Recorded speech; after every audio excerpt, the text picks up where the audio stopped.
முருகா, இவன் இப்படிலாம் சொன்னா கேட்க மாட்டான். உங்க அப்பா சொன்ன மாதிரி பண்ணாதான் சரி வரும்.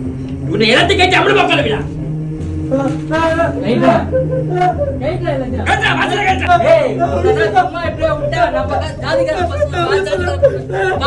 கல்யாணம் பண்ண சொல்லுவானுங்க. கொடுமை இல்ல